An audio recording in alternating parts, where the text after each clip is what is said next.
Vaya, pillé poner en pausa. Cualquier cosa que me quiere decir. Y pongo en pausa y me decís. Y deja de grabar.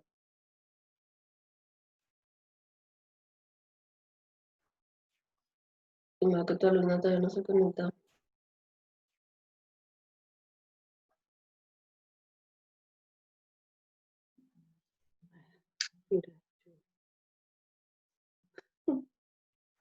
Hablamos en un cuerpo. ¿Ya? Y no No se conecta.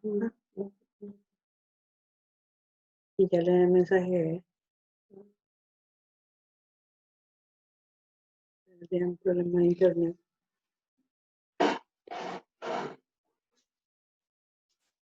Ahí viene. ¿Ya? Sí. Cuando te sentaste, recibo ya.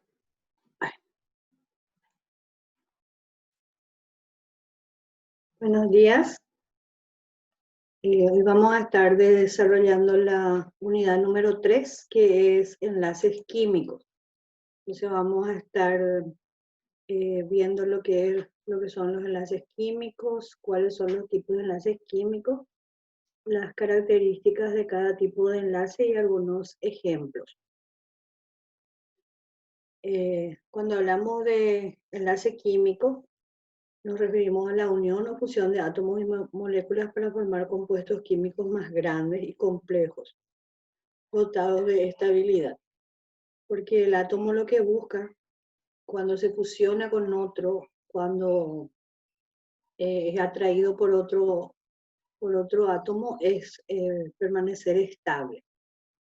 En este proceso, los átomos o moléculas alteran sus propiedades físicas y químicas, constituyendo nuevas sustancias homogéneas, no mezclas, inseparables a través de mecanismos físicos como el filtrado o el tamizado.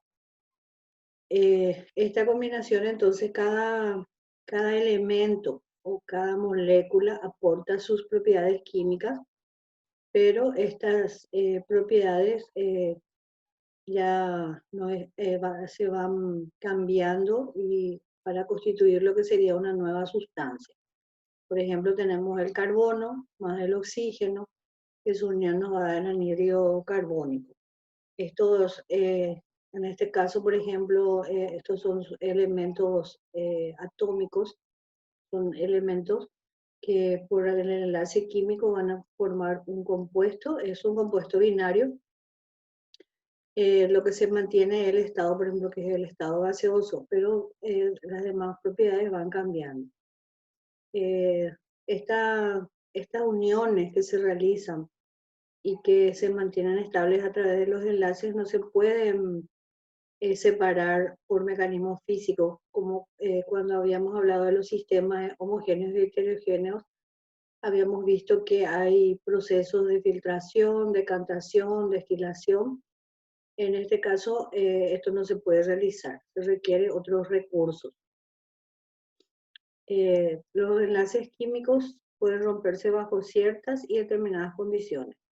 Por ejemplo, cuando se somete a temperaturas elevadas, a la acción de la electricidad o a las sustancias que rompan la unión existente y propician otras nuevas junturas. Entonces, estas sustancias se conocen como catalizadores, ¿verdad? Estos catalizadores lo que hacen es acelerar la reacción, en otro caso enlentecer, dependiendo de qué es lo que nosotros queremos obtener.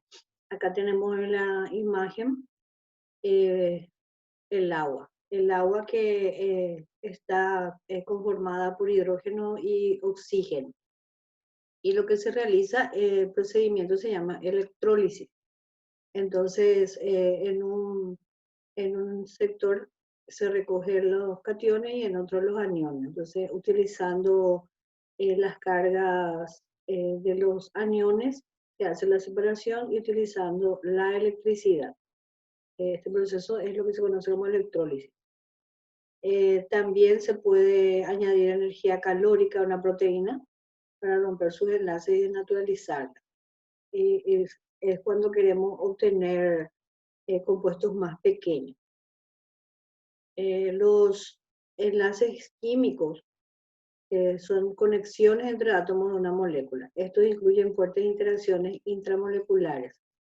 Estos enlaces pueden ser covalentes e iónicos, ya dependiendo del tipo de elemento que está configurado en la combinación, o también de ciertas características propias de cada elemento, porque hay situaciones en que un elemento o una molécula cede, otra capta, y en ocasiones lo que hacen es compartir. Entonces, el enlace covalente, el modelo más típico que tenemos, que es del agua, ¿verdad? En el caso de los enlaces químicos, son la fuerza de atracción que unen a los átomos. Entonces, las uniones se forman cuando los electrones de valencia de la capa electrónica más externa de un átomo interactúan. La naturaleza de la interacción entre los átomos depende de su electronegatividad relativa. Acá vemos que el hidrógeno, que tiene un solo electrón, tiene una sola capa y un solo electrón.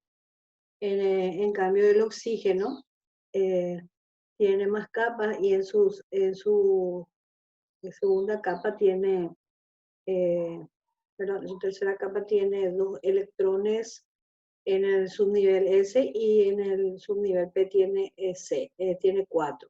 Sumados dan 6.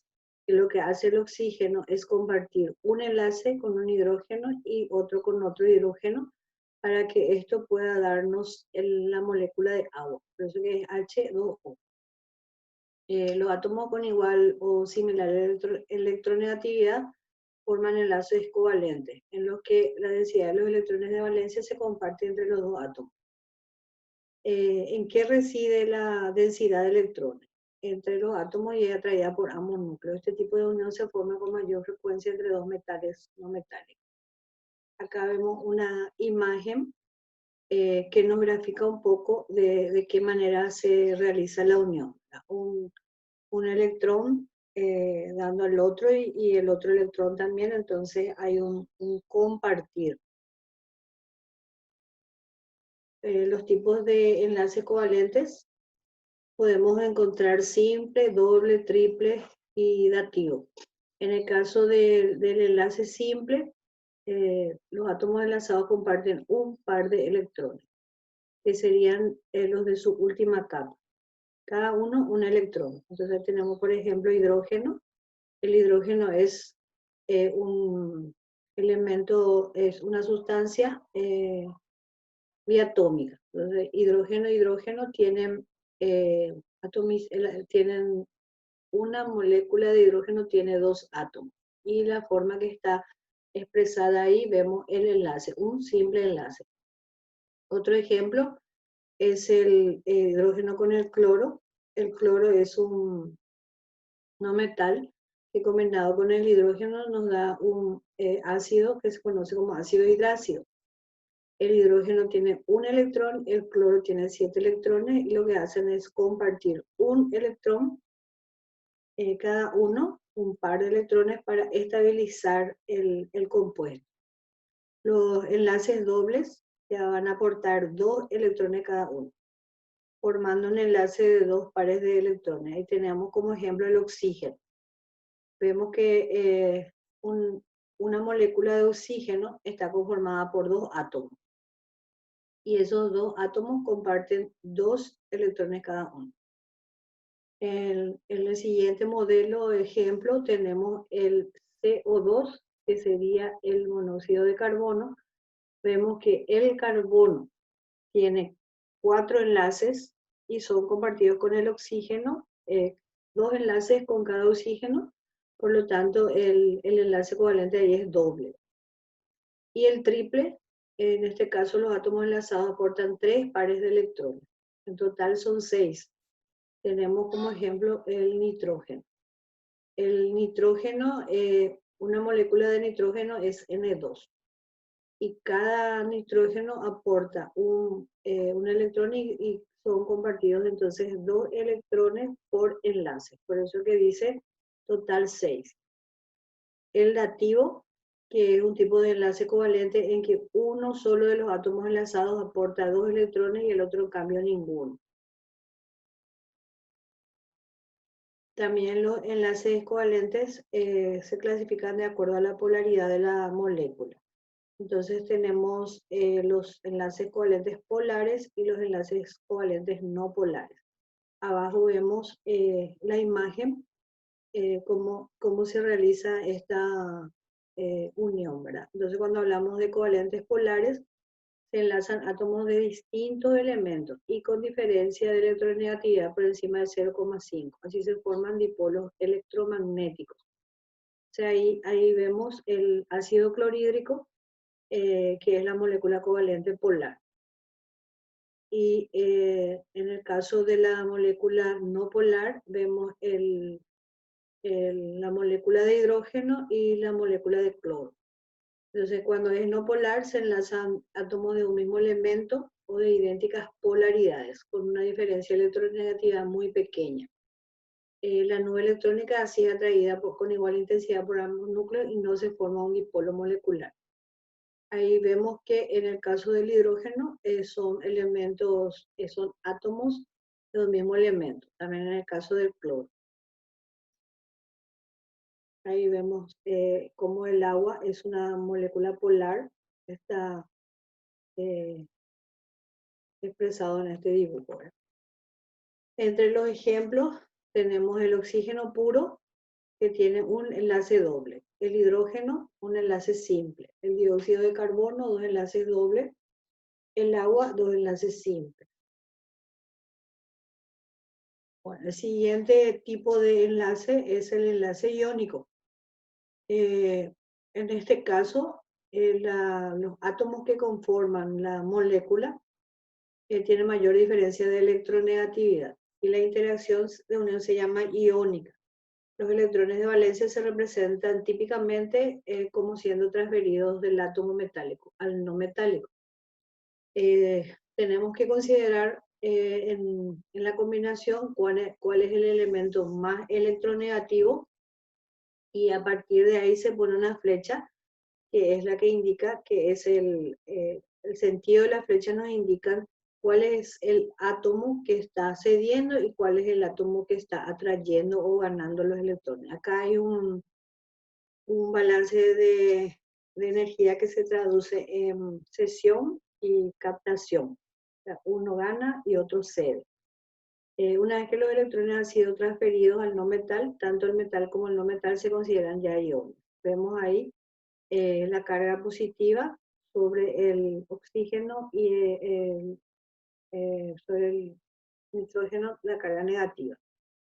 La diferencia que tienen de los enlaces covalentes es que constituyen moléculas polares. Los iones no poseen un polo positivo y otro negativo, sino que en ellas predomina por entero una sola carga. ¿Por qué? Porque siempre va a predominar los cationes cuando se trata de una carga positiva, ponemos el signo positivo, y cuando predominan los aniones, entonces tenemos una carga negativa. Acá vemos en la imagen, ¿verdad? Uno es el que cede y el otro el que capta, el que recibe, ¿verdad? Este es el enlace iónico, a diferencia del covalente que veíamos que compartían. ¿Cuáles son las propiedades que tienen estos enlaces? Es un enlace fuerte y dependiendo de la naturaleza de los iones, la fuerza puede ser muy intensa, por lo que la estructura de estos compuestos tienden a formar redes cristalinas muy resistentes. Un ejemplo así más conocido y clásico es el cloruro de sodio. El cloruro de sodio está conformado por el sodio, que es un elemento de alta electropositividad. Entonces, cuando es muy electropositivo, la electronegatividad es más baja. Y el cloro, sin embargo, es el elemento, uno de los elementos más electronegativos. Entonces, esta unión se hace entre un elemento con mucha electronegatividad con otro de baja electronegatividad. Entonces, la unión es muy intensa y nosotros vemos la sal que se conforma, o sea, que forma red y vemos en forma cristalina. La sal gruesa, por ejemplo, se distingue bien que son cristales, ¿verdad? Y estos cristales están dados justamente por las redes que se forman de la unión que hay entre los elementos que le hace muy resistente. Entonces son cristales, son en estado sólido y en algunos casos existen, por ejemplo, los líquidos iónicos o también las sales derretidas que son poco frecuentes pero sumamente útiles. Otra característica es que poseen un alto punto de fusión, que va entre 300 a 1000 grados centígrados. O sea que para fundir el elemento, o sea, el enlace, el compuesto iónico, se necesitan unas temperaturas muy elevadas. También posee un alto punto de ebullición. Por eso que se requiere grandes cantidades de energía para romper la atracción eléctrica entre los átomos. También otra característica es que son muy solubles en agua. Vemos, por ejemplo, la sal de mesa, que es el cloruro de sodio. Si nosotros ponemos en agua y con ayuda de un material revolvemos eso y se disuelve prontamente. Y si aumentamos la temperatura, o sea, hacemos con agua tibia o caliente, vamos a ver que la solubilidad es mayor. En cuanto a su conducción eléctrica, son muy buenos conductores de la electricidad, porque los iones, ¿verdad?, ocupan posiciones muy fijas en una red eléctrica. Una vez disueltos, se tornan eficaces conductores de la electricidad. Hablamos de disolver en un solvente, ¿verdad? Por lo general es agua. La selectividad, otra propiedad que puede darse únicamente. Estos enlaces iónicos podemos ver entre los grupos 1 y 2 y los de la tabla periódica, que son la familia alcalinos y alcalinos terros, cada metal, con los no metales de los grupos 6 y 7. O sea que una peculiaridad es esa, ¿verdad? O sea que el grupo 1 puede formar enlace iónico con el grupo 6 y 7. Y el grupo 2 también con el grupo 6 y 7. Ejemplo, tenemos los fluoruros. El flúor es el elemento más electronegativo de la tabla periódica. Entonces se forman sales catódicas obtenidas del ácido fluorhídrico. Lo que se hace es reaccionar y formar el ácido fluorhídrico, y a partir de ahí se obtienen las sales catódicas. Los sulfatos, el flúor pertenece al grupo 7, que son los halógenos. Y los sulfatos, ahí el elemento más electronegativo es el azufre. Entonces, este pertenece al grupo de 6, que son los oxigenoides, ¿verdad? Entonces, pueden formar también sales o ésteres obtenidas a partir del ácido sulfúrico. Los nitratos, hay el elemento que prevalece en electronegatividad, que es el nitrógeno, y también el oxígeno, y el enlace es bastante fuerte. El mercurio y el permanganato. El tercer tipo de enlaces que podemos encontrar son los enlaces metálicos, que se dan únicamente entre átomos metálicos de un mismo elemento. Vemos acá la imagen, ¿verdad? Es un enlace fuerte y que junta los núcleos atómicos entre sí, rodeados de sus electrones como una nube. Y cuesta mucho esfuerzo separarlos. Son enlaces muy resistentes y muy estables. ¿Cuáles son las propiedades de estos enlaces metálicos? La solidez, la dureza, la maleabilidad y la ductibilidad. La buena conducción del calor y la electricidad de los metales. Estas son propiedades que habíamos visto anteriormente, que son de los metales, ¿verdad? Entonces mantienen con el enlace metálico, esto se fortalece. Esto se debe a la disposición particular de los electrones en nube alrededor de los núcleos, permitiendo su movilidad a lo largo y ancho del conjunto. Incluso el lustre de los metales se debe a ello, porque este tipo de enlace repele casi toda la energía lumínica que los impacta. Debido a eso, lo que nosotros vemos, el brillo. Como ejemplo, tenemos los enlaces metálicos, son frecuentes en el mundo de los metales, por lo que cualquier elemento metálico puro es perfecto ejemplo de ello. Entonces tenemos beta pura de plata, el oro, el hierro, el zinc, el cobre y el platino.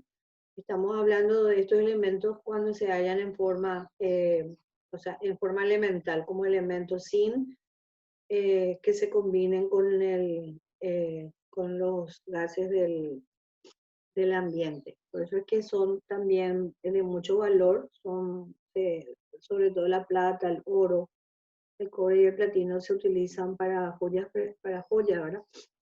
Y en el orden, ¿verdad? Primero el oro, luego la plata, el platino, el cobre. Y el zinc, zinc y el hierro también, pero son un poco menos resistentes a la oxidación o la reducción que se produce en contacto con el oxígeno del hidrógeno. Siempre que no se encuentran mezclados. Mientras no se mezclan, las propiedades de los enlaces metálicos se van a conservar. Acá vemos en estas imágenes de qué manera se realiza la relación que hay, ¿verdad?, entre los elementos. Dice amar es compartir. ¿Por qué? Porque en el enlace covalente se comparten. Los átomos que conforman el compuesto están compartiendo. En el caso del enlace iónico dice da amor, pero nunca te rindas ante él. O sea, ¿qué es lo que hace uno de los elementos? Es el que cede y el otro es el que gana. Pero como hay una unión a través de esa relación de cesión y de captación, se mantiene una unión entre los átomos, solo que uno de ellos es el que aporta más al enlace. En el enlace metálico deja que fluya el amor, porque hablamos de que alrededor del núcleo se forman las órbitas de electrones. En el enlace coordinado da mucho amor a quien lo necesita. O sea que es un poco parecido al enlace iónico, pero hay uno de los elementos es el que cede mayor cantidad de energía. Después,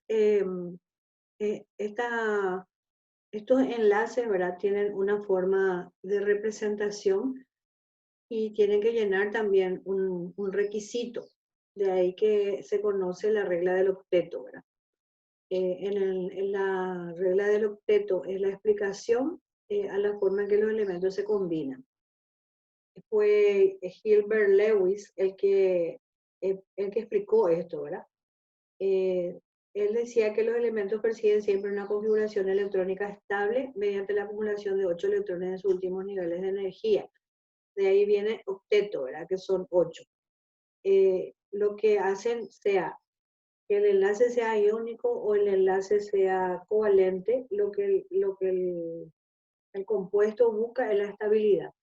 Entonces alcanzar los 8 electrones en la última capa o alcanzar la configuración electrónica de un gas inerte. Él fue el que postuló esta regla, Lewis, y él, a través de los estudios que realizó, descubrió que al combinarse entre sí, estos átomos intentan lograr la configuración estructural que tiene un gas noble. Estos gases que nosotros tenemos a la derecha de la tabla periódica. Acá se representan de acuerdo a las figuras, ¿verdad? Aquí vemos en la última columna y abajo están representados por diferentes colores de acuerdo a sus propiedades. Y lo que hace el elemento es tratar de configurarse de acuerdo a un gas, porque los gases están muy estables, ¿verdad? Por eso es que se llaman inertes. Bueno, dicho de otro modo, entonces la regla del octeto establece que mediante la acumulación de 8 electrones en la última órbita, las moléculas pueden adquirir una estabilidad semejante a lo de los gases nobles, cuya estructura atómica los hace electronegativamente neutros, o sea, poco reactivos. Entonces, aquellos elementos de alta electronegatividad, como los halógenos y los anfígenos, tienden a ganar electrones. La familia 6 y 7 de la tabla periódica. tienden a ganar, ¿para qué? Para alcanzar la regla del octeto, mientras que los de baja electronegatividad, que son la familia 1 y 2, que son los alcalinos y los alcalinos terros, tienden a perder. Está entre comillas porque ganar y perder es en un sentido figurado, porque cuando se realiza un enlace, ambos átomos están beneficiados porque alcanzan la estabilidad. Como ejemplo, tenemos acá en la imagen, ¿verdad? Es el anhídrido carbónico, es un carbono que tiene 2 oxígenos. Aquí entonces hay quien gana y quien aporta, quien cede, quien comparte. Vemos que el carbono tiene una unión con un oxígeno y que se están compartiendo. El oxígeno tiene 2 electrones por un lado y el otro átomo otros 2. Sumados, estos alcanzan 8 electrones. Entonces esto hace que se cumpla la regla del octeto porque hay un préstamo recíproco. O sea, que el oxígeno le presta al carbono y el carbono le presta al oxígeno. Entonces, si contabilizamos, vemos que en la última capa tenemos 4 electrones en la última capa del carbono, y abajo vemos esos electrones, esos 2 electrones que están siendo compartidos por parte del oxígeno y por parte del carbono. El carbono presta 2 electrones a cada oxígeno, llevándolos de 6 a 8 electrones en su última capa. Y al mismo tiempo, el carbono tiene 2 electrones de cada oxígeno, sumando así 8 con los 4 propios. Esta regla del octeto también tiene una configuración, que es una fórmula estructural, donde se representan por pequeños puntos la cantidad de electrones. Entonces vemos, por ejemplo, ahí el caso del agua. Vemos que el oxígeno tiene 6 electrones alrededor del símbolo y cada hidrógeno tiene un electrón. Estos electrones, los 6 más los 2 del hidrógeno, completamos la regla del octeto, ¿verdad? La fórmula de Lewis lo que nos muestra de qué manera se realiza esta unión. Y en el caso de la fórmula tradicional, lo que nosotros vemos son enlaces. En el caso de los enlaces, no hay una configuración. Entonces, esta estructura de Lewis representa gráficamente en forma bidimensional y podemos saber la valencia de un átomo que interactúa con otros en un compuesto. Y si forma enlaces simples, dobles o triples, todo lo cual indicará en la geometría molecular. Para representar una molécula de este modo, entonces necesitamos elegir un átomo central que será rodeado por los demás, llamados terminales, estableciendo enlaces hasta alcanzar las valencias de todos los involucrados. O sea, todos los elementos que participan en la combinación tienen que alcanzar la estabilidad. Los primeros suelen ser los menos electronegativos y los segundos los más electronegativos. Acá tenemos el agua. El agua, entonces vemos que el oxígeno comparte dos pares de electrones con el hidrógeno, con cada hidrógeno, mientras que el acetileno, el carbono comparte el carbono con el carbono, un doble enlace, y cada carbono con el hidrógeno, un simple enlace. O sea que hay un triple enlace entre carbono y carbono. El oxígeno atrae electrones más fuertemente que el hidrógeno. Y en el caso del oxígeno es el más electronegativo en la relación que hay entre hidrógeno y oxígeno. Pero como toda regla tiene su excepción, hay excepciones a la regla del octeto. Y hay algunos que alcanzan su estabilidad sin regirse por el octeto de electrones. Por ejemplo, el fósforo, el azufre, el selenio, el silicio, el helio pueden alojar más electrones de lo sugerido por Lewis. Esto se conoce como hipervalencia. Por el contrario, el hidrógeno, que posee un único electrón en un único orbital, puede aceptar hasta 2 electrones como máximo en un enlace químico. Otras excepciones lo constituyen el berilio, que adquiere estabilidad con apenas 4 electrones. o el boro que lo hace con 6. Ahora vamos a pasar a nuestro material de lectura para reforzar un poco algunos puntos. Entonces, es importante, estos enlaces químicos pueden tener una notación y esa notación se llama fórmula química. A través de esa fórmula química, nosotros podemos saber cuántos átomos constituye nuestro compuesto, cuántos átomos y también cuáles son los átomos que lo constituyen. Entonces, indica su composición química, representa los elementos que contiene y la relación en que se encuentran los átomos. Ahí vemos, por ejemplo, en el caso del oxígeno O2, eso nos está indicando qué elementos componen, solamente oxígeno. ¿Cuántos átomos? Tenemos 2 átomos. En el caso del flúor, F2, que tenemos también 4 átomos de flúor, solamente un elemento, pero con 2 átomos, el fósforo 4, el sodio 1. Entonces, las fórmulas nos indican los elementos, cuántos átomos intervienen. Ejemplo también tenemos el monóxido de carbono o el anhídrido carbónico. En el caso del monóxido CO, tenemos un átomo de carbono y uno de oxígeno.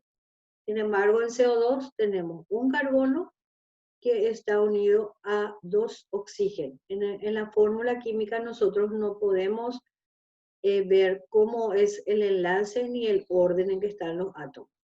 Ahora, para poder entender eso necesitamos la fórmula estructural. Y en la fórmula estructural sí nos va a indicar el tipo de enlace, si es simple, doble. En el caso de hacer una configuración podemos ver si es un enlace iónico o es un enlace covalente. Entonces habíamos mencionado que el enlace químico se forma a través de interacciones conocidas como uniones intraatómicas o intermoleculares. Estas uniones se traducen en lo que se llama enlace químico, que habíamos visto que pueden ser enlace iónico, covalente, metálico. En el caso del enlace iónico, los compuestos se forman por transferencia de uno o más electrones de un átomo o grupo de átomos a otro. Se produce con mayor facilidad en los elementos con baja energía de ionización con los de alta electronegatividad que habíamos mencionado, lo del grupo 1 y 2, que son los alcalinos y los alcalinos térreos, que tienen más probabilidad de formar cationes que los cuerpos iónicos, y los más aptos para formar aniones, que son los halógenos y el oxígeno. Entonces tenemos, por ejemplo, entre el litio y el flúor se produce una reacción y el resultado del fluoruro de litio. El litio es un elemento de baja ionización, mientras que el flúor es un elemento de alta electronegatividad. En el enlace covalente, lo que se hace es compartir. Hay un compartir por cada 2 pares de átomos.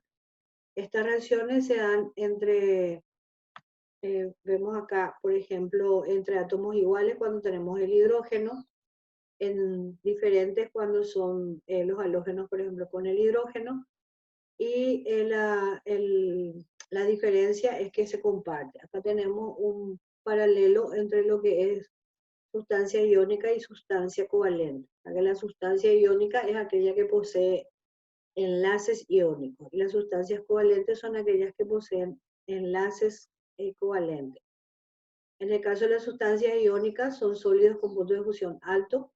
Las sustancias covalentes son gases, líquidos o sólidos con punto de fusión bajos. Se mezcló un poco ahí la información.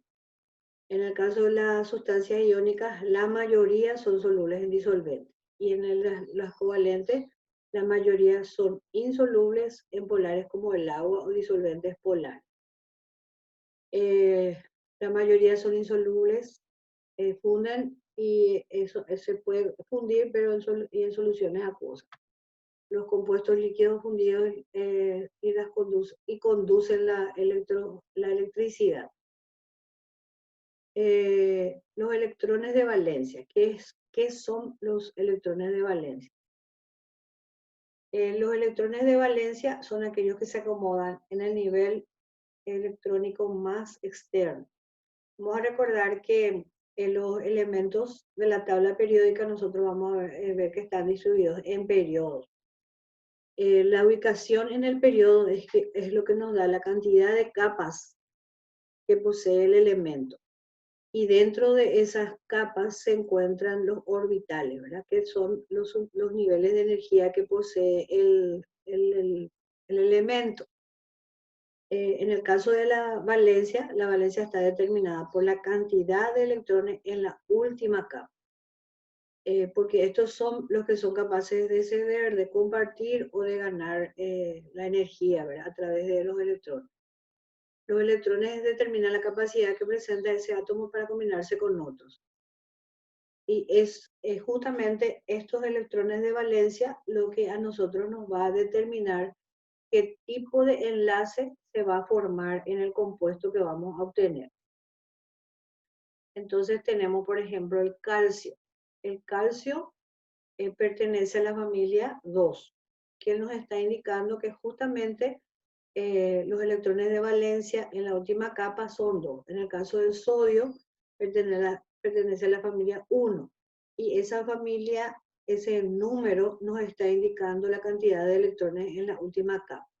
Ahora, hay excepciones que algunos elementos tienen más de 2 valencias y el comportamiento también está relacionado de acuerdo a con qué átomo van a reaccionar para dar los compuestos. Así es que tenemos los compuestos oxigenados, no oxigenados, los hidrogenados, las situaciones en que tenemos en un enlace iónico, por ejemplo, que reaccionan metales con no metales para darnos las sales que se conocen como sales binarias. La regla del octeto, que nos habla de que un compuesto, para lograr su estabilidad, requiere la complementación de 8 electrones en el enlace, en el compartir o en el ceder, en la unión, o alcanzar, ¿verdad?, la configuración electrónica más cercana a un gas noble. Y esto se puede representar en forma puntual con símbolos que nos indican. Acá vemos, por ejemplo, en el caso del fósforo, el fósforo tiene 3 electrones desapareados y un par de electrones apareados. Para poder hacer esta configuración de Lewis, nosotros necesitamos hacer la configuración electrónica. O sea, hacemos la distribución de los electrones según las capas y ahí nos va a dar en la última capa la cantidad de electrones que posee para poder saber la capacidad que tiene de combinarse con tal o cual elemento y formar el compuesto dado. En el cuadro de abajo vemos el calcio que está representado, ¿verdad? Está el símbolo más los electrones. En el caso del nitrógeno también tenemos el símbolo y tenemos 5 electrones. El oxígeno, el símbolo que es O, y los electrones alrededor del símbolo, que están indicando los electrones de valencia. Estos electrones, entonces, que poseen en la última capa, nos van a dar los compuestos que se puedan formar. Acá tenemos el ejemplo, la estructura de Lewis para el átomo de azufre. El primer paso es determinar la configuración electrónica. Vemos el azufre, dice 16, se hace la configuración. El azufre tiene 3 capas. Entonces, 1, 2, 3. En la primera capa tenemos 2 electrones, en la segunda tenemos 8 y en la tercera tenemos 6. O sea, 6 para alcanzar la regla del octeto y completar necesitaríamos un elemento que le pueda ceder 2 electrones para alcanzar la estabilidad. Luego se escribe el símbolo del azufre y se pone alrededor los electrones de valencia. Estos electrones apareados se representan como un par de puntos y los desapareados mediante puntos aislados. En este caso, como el 6, son electrones apareados. En el enlace iónico vemos también cuáles son los compuestos que se pueden formar. Habíamos dicho metales del grupo 1A, metales y no metales del grupo 7A. También se realiza la configuración electrónica y vemos ahí la flecha que nos está indicando que el sodio está cediendo un electrón al cloro para poder estabilizarse y alcanzar 8 electrones. El sodio se representa con la carga positiva y el cloro con la carga negativa, porque el sodio es un metal, es electropositivo, el cloro es electronegativo. Pero teniendo en cuenta la electronegatividad, el cloro es el más electronegativo y el sodio es de más baja ionización, por lo tanto es el que va a ceder. Y para poder realizar esta representación gráfica, nosotros necesitamos saber cuántos electrones hay en la última capa para saber la posibilidad de unión. Y ahí vemos el sodio, tenemos la distribución electrónica y también el cloro. El sodio transfiere un electrón al cloro y el cation sodio queda con 8 electrones, mientras que el anión cloruro también completa su octeto. Los otros son los metales del grupo 1A y los metales 6A. La misma cosa. Tenemos que hacer la configuración electrónica. En este caso tenemos litio con azufre. El litio es el que cede al azufre para alcanzar la estabilidad. Los metales del grupo A y los metales del grupo 6A, los del grupo 3A y 6A. Entonces vemos las características que poseen cada compuesto, las características de los diferentes tipos de enlace covalente, la representación también. En este caso, vemos cómo está conformado el enlace coordinado o dativo y las características que posee un enlace covalente. Así finalizamos la clase de hoy. Completar el ejercitario y alzar en la fecha solicitada. Muy buenos días.